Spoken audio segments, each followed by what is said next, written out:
We're in Manning Park, British Columbia, and we're going to hike to Monument 78, which is the northern end of the Pacific Crest Trail.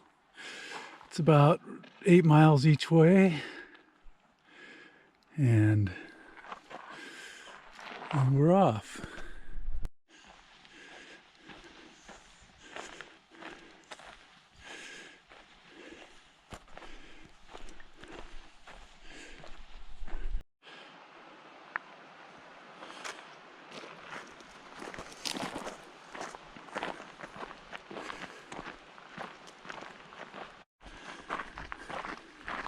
So why are we doing this hike? Other than the novelty of seeing the end of the Pacific Crest Trail, is because Karel Sabbe, and I don't know if I'm saying his last name correctly, I hope I am, but Karel is just about to smash the assisted record on the Pacific Crest Trail. It looks like he's going to finish probably tomorrow evening, if not early Saturday morning. And unfortunately, we're going to be in Vancouver tomorrow, so we won't be able to meet him in person. And but we just kind of wanted to see the end of it. This gave us motivation to do this hike, just to see the end of where he's going to finish. It's not like we're stalking Karel, although it sure seems like it. We had this trip planned to British Columbia, well, for over a year. We're going to go on a boat trip in a few days. And it just so happens that it coincides with almost exactly to when Karel's going to finish. We've been tracking him ever since we met him at Cottonwood Pass on the Pacific Crest Trail just before Mount Whitney. And yeah, I had that earlier video of that interview we did with him, but been excited to follow him all along. And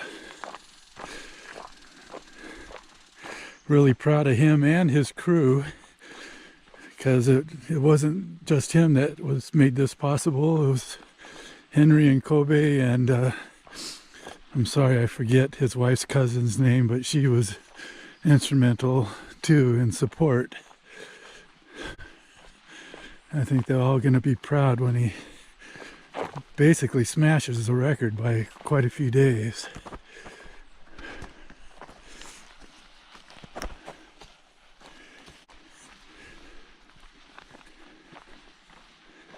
So the topic of this video could be, what questions would you have for Karel if you could ask him some questions about this adventure that he just is about to finish? Henri, who's on a support team, created a really nice, I don't know what you call it, website or graphic, part of Karel's website, but it shows, it tracks where Karel is at any given time with timestamps, and you can see, how fast he's going if you take the miles divided by the time and stuff like that. You can see where he went.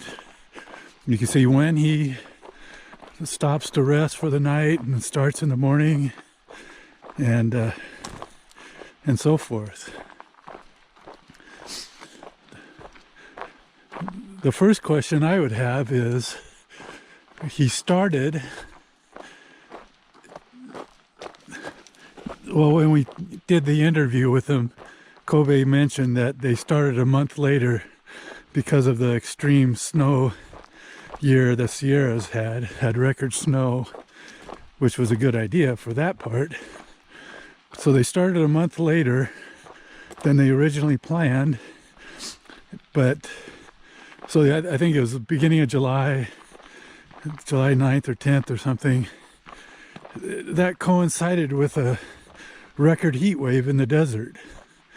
And we just so happened to have been down there coincidentally with the grandkids in Palm Desert, which is near Palm Springs. And boy, it was hot. It was even hot up in the mountains. We went up to Idlewild before we went down to Palm Desert. And Karel had to go through that record heat wave to start. Temperature's over 100 degrees, even in the mountains. It was down to like 117 in Palm Desert. So looking at his timestamps, he started off at night and then would rest during the day for the first part of the trip. Oh, obstacle here. Okay, we made it past that obstacle. So he was running at night, assuming he was running based on how fast he was going, or jogging or whatever, and then sleeping during the day. You can see it on his timestamps. Pretty much did that all the way up to Kennedy Meadows. So my question would be, how did you sleep at night or during the day? It's hard to sleep. I know if you're dead tired you can sleep, but with the sun out and everything, did they set up a shade? They obviously would have had to set up shade for him, but anyway, that would be the first question. How did you sleep and how did that work out, and so forth.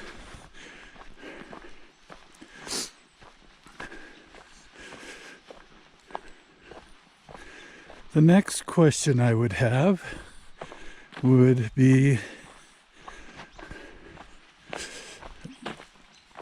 you know, what did you eat? What was your typical daily routine? Did you eat 3 meals? Did you snack along the way, and so forth? And what did your diet consist of? I think I heard somewhere it said they ate a lot of candy and stuff like that. I don't know. So that would be my second question. And my third question would be, how was your trip after we met him? He hit the snow in the Sierras. And how was your trip after that point? How was it crossing streams and so forth? Because by that time, the snow bridges should have been gone. Although, I don't know, there could have been a few of them. But the water level is still going to be high in those Sierra streams and rivers, which makes it difficult and dangerous to cross. And what I did see one section where he went parallel to the stream upstream and then crossed, but he didn't really lose distance because the trail at that point where it crossed the stream or river then went on the other side and parallel to the stream. But he didn't cross at the normal crossing. He stayed on the side that, you know, the south side of the stream until he was farther up. So if you follow any other YouTubers that were doing the Pacific Crest Trail at that time, fording the streams was a challenge quite often. And they would, like, they come to a spot that's the stream's flowing too heavily, they would go up the valley until they found you know, when the tributaries and everything passed those, so that the stream became less full, and then they would cross. Well, obviously if Karel had to do that, that would really cut into his time. So that's 3 questions. The fourth question would be that I kind of hinted in my last update, would be mentally, what did you go through? What did Karel go through? Because for those of you who run, or have run, you know, anyone that's trained for something like a marathon or 10K and has run more than 3 or 4 miles at a time on a consistent basis, you know what the runner's high is. That's the body's natural ability to release endorphins when you run, and actually can be addicting. So obviously Karel was,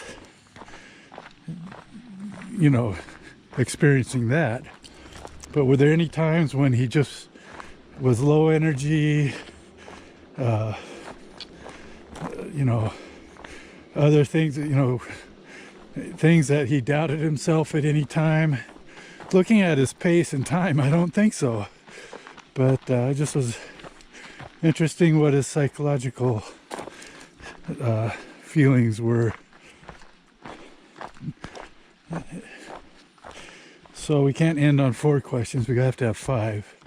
What would be the 5th one?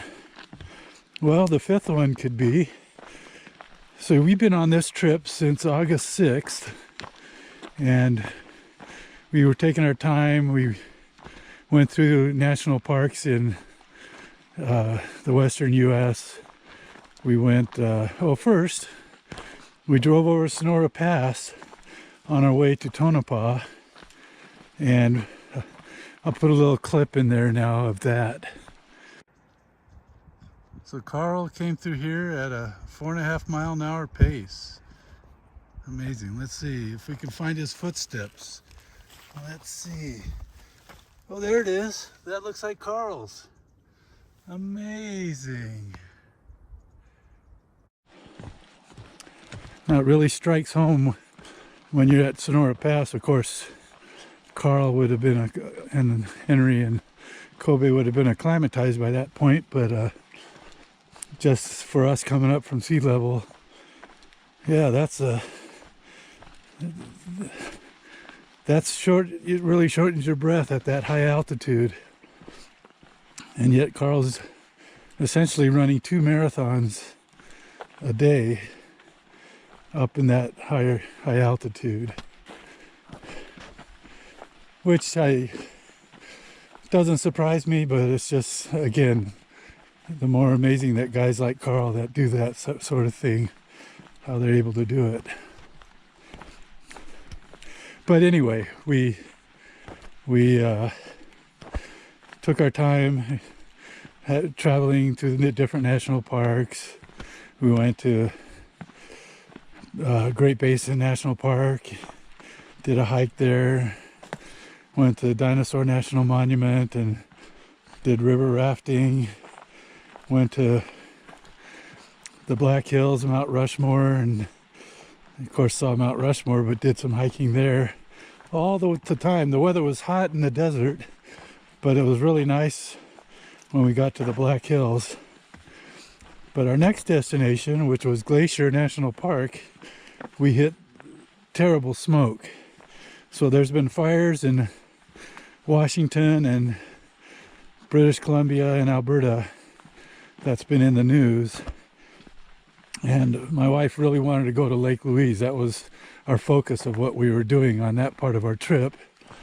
And we, unfortunately,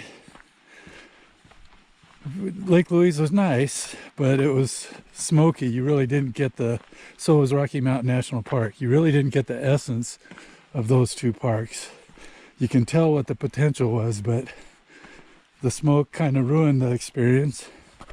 But thinking, if you had to run through smoke like that, because as we cut our time short there because of the smoke and worked our way west here. And when we went through Revelstoke and Kamloops, oh gosh, the smoke was so strong. It smelled like someone was smoking a cigarette in your hotel room while you're in your hotel. That can't be good for the health. So the 5th question for Karel would be, did you encounter smoke? Anyway, today they're diverting around. The portion of the Pacific Crest Trail that they're diverting around is closed due to a fire. So there must be smoke issues there. So that would be the 5th question. Did you were you affected by smoke, and how much of an effect did it have on you?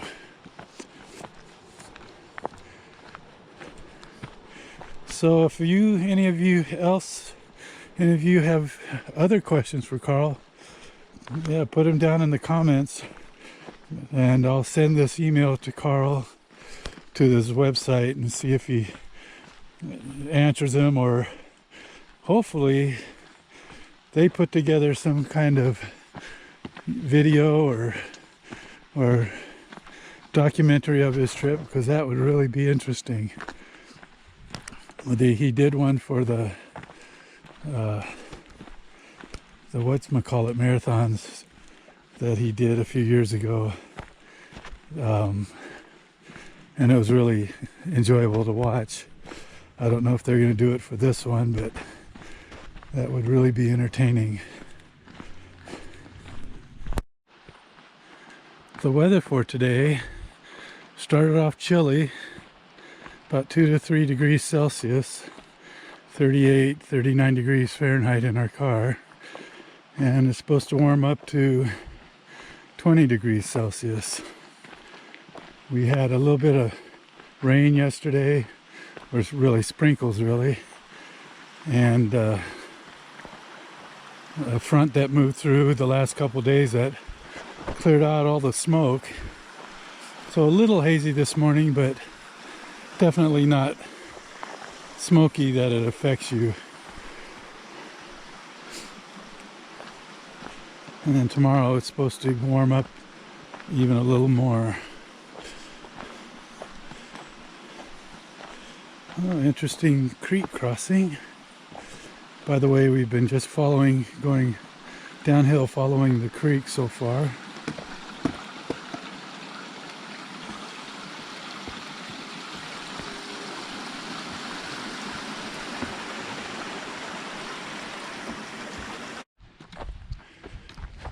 Trail was pretty flat to this point. Right. But now I think we get our uphill exercise in. Let's talk to you later at the top of this pass.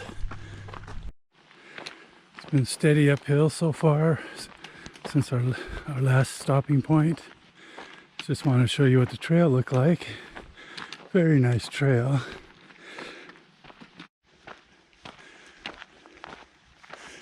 Okay, we're at the summit. Another fork in the road. We're over halfway there.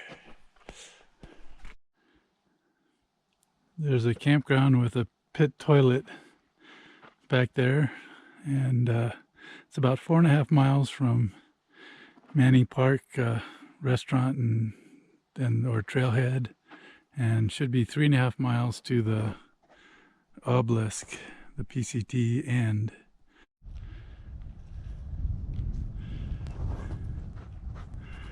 Down there somewhere is the Canadian-US border.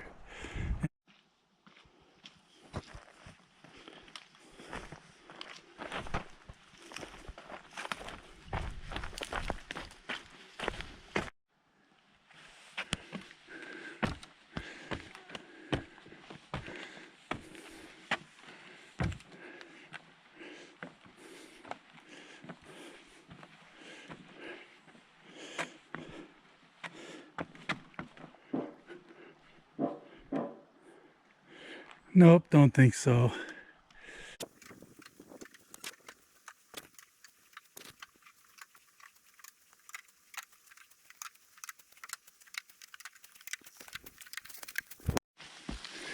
We're almost at the border. You'll be able to tell the border by the trees having been trimmed or cut down in a line. Let's look in the other direction. In the U.S., that's Pasay 10 Wilderness, Okanagan National Forest. What's this sign? Oh, we're in the U.S. Uh-oh. Oh. Harts Pass is 33 miles. Manning Park is 8 miles. Let's look at my Strava. 9.05 miles. They lied to us. Took us 5 hours and 7 minutes.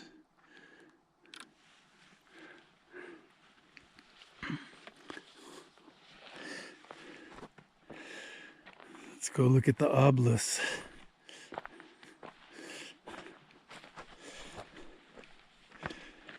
$2,650 miles to Mexico. We're at 4,250 feet.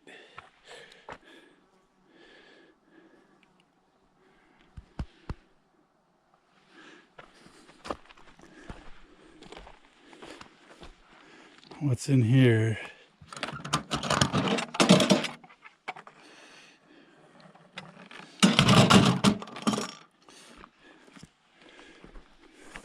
Monument 78.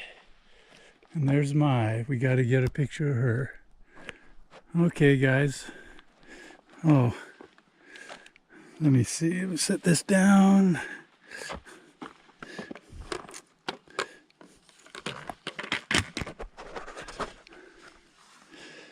Okay, I'm going to leave a card to Karel. Where can I put it? How's that?